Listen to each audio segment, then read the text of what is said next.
So I was wrong in my initial assessment of a Minecraft movie, mea culpa. I thought from the initial trailer that it was going to be a disaster. I thought it looked awful. I mean, to be fair, I still do, but it doesn't matter what I think in this regard. I'm pleasantly surprised to find that this is a hit. Should I have been surprised? I've never played Minecraft. It's not my thing. My nephews were big into it. It's massively popular with kids.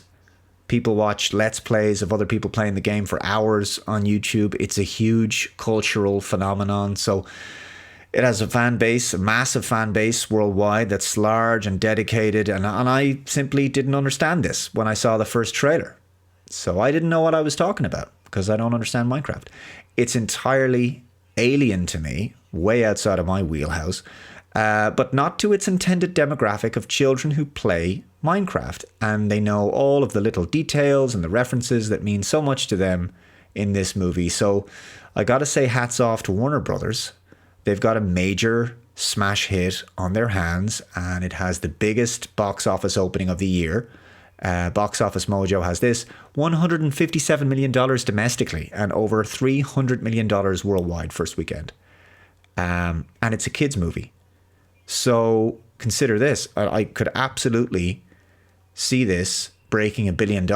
Why not? Because it's a kids movie, it probably won't drop off too dramatically in its second weekend because kids love going to see their favorite movies in the cinema more than once. So I got to put my hand up and say, I called this one wrong. Yes, Dave, you were very wrong. Unsubbed. Unforgivably unsubbed. Well, that's a totally proportionate response, dear viewer. I shall endeavour to do better next time with my predictions, although I'm sure to make many more, perhaps even in this video. Speaking of which, I have made another prediction recently, haven't I? Oh dear. Why do I do this to myself? Like, why do I open myself up to this by making these predictions? I have predicted recently that Thunderbolts might be a dark horse for the MCU this year. Yeah, I'm kind of hoping. Right, everyone is focused on Superman and Fantastic Four this summer, but Thunderbolts is due out on May 2nd. It's not that far away, and we've had another trailer drop for the movie, and it gives us a better sense of the threat and the stakes and the core of the story. So apparently we hear that there's no reliable heroes left, and the world still needs protection. The Avengers are AWOL, or just don't exist anymore. I don't really know what's going on there. I mean, yeah, there's a few superheroes that have dropped out in recent years, and we lost a few people after Endgame, but there's still tons of superheroes just lying around, right? Just doing nothing. So I don't know where half of them are supposed to be, but it's not like someone couldn't, Nick Fury them back together again. So I don't know what's going on there. Maybe there should be a good explanation. But there was a plan to have one main superhero who's more powerful than all the others, Earth's mightiest hero, Sentry, who's like Marvel's answer to Superman. And he ends up becoming so godlike that he just stops taking orders from anyone and he becomes the villain. And that's where we have an unlikely group of misfits come in to try to work together despite their differences, failings, and dark pasts. A motley crew of characters with unique abilities, superpowers, talents, and they have to be the cavalry because there's no one else who's coming to save the Earth. No one's going to rescue the Earth. So Valentina Fontaine has Bucky Barnes round up Yelena Belova, John Walker, Taskmaster, Red Guardian, and Ghost to be the Thunderbolts. So it's a kind of a Suicide Squad kind of deal, but I think it looks and sounds better. I prefer the characters in this film than Suicide Squad, although I don't like how Thunderbolts looks visually. It's very grey and dull, so I don't like the colour palette. But anyway, I'm possibly going to be wrong here. I'll say that now, but I'm not trying to hedge just for the sake of it. But I think this film will be better in terms of a character story. I think it's going to be more engaging and more entertaining than Captain America Brave New World. I think it'll be better received. And as black-pilled as a lot of you are, and people are these days, I get it.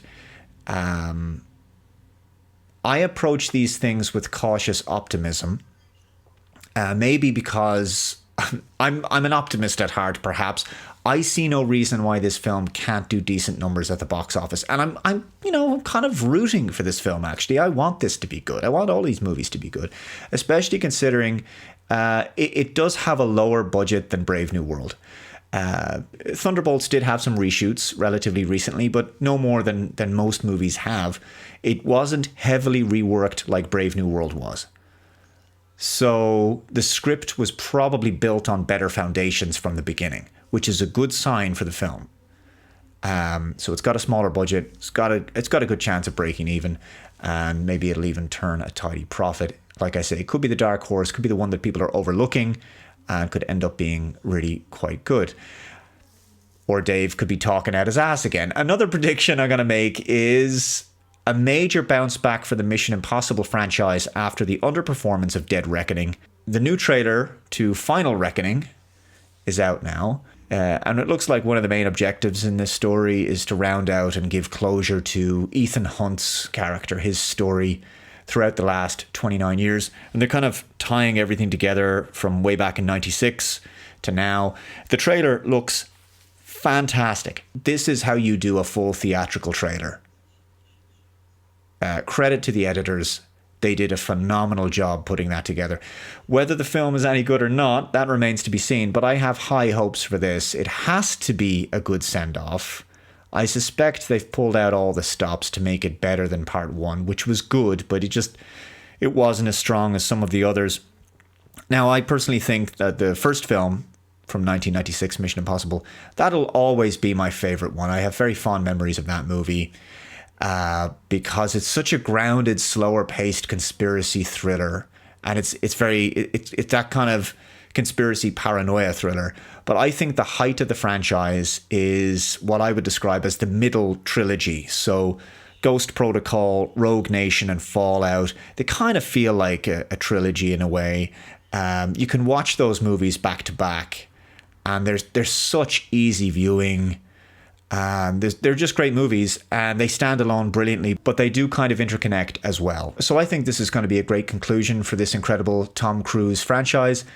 And also in June, you've got F1, which is obviously the Formula One movie starring Brad Pitt. And he's playing a retired F1 driver who's coming back many years later, and he's got to coach this younger guy. And it's exciting to finally see an F1 movie.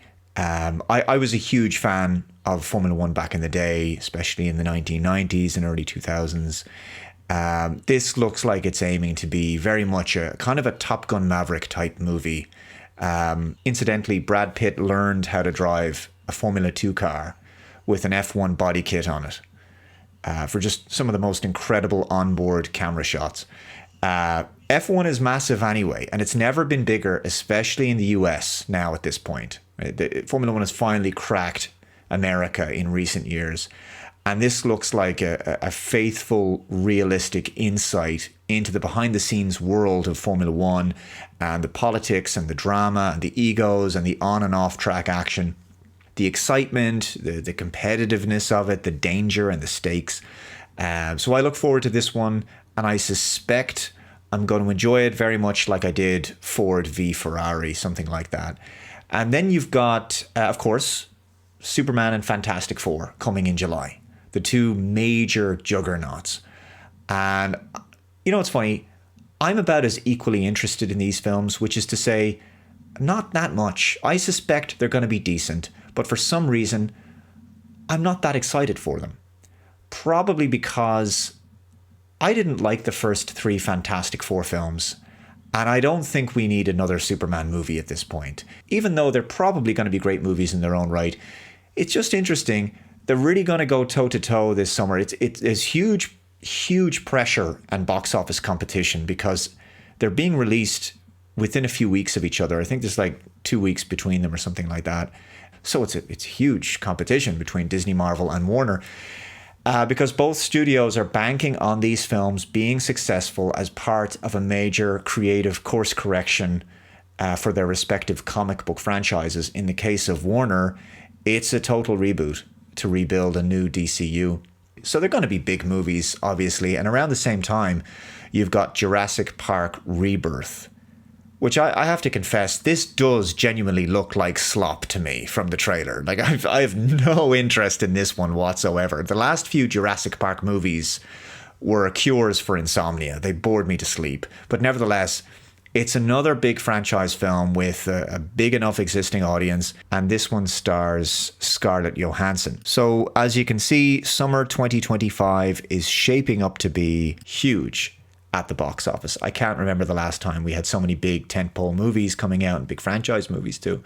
Now, I'm not going to go into any detail in this video about Tron Ares and Avatar Fire and Ash, because those movies are not summer movies. Tron Ares comes out in October, and Avatar Fire and Ash is coming out in December, so still a little ways away. So just focusing on the summer for 2025, it's jam-packed. There's going to be lots to talk about, and it's beginning very, very soon.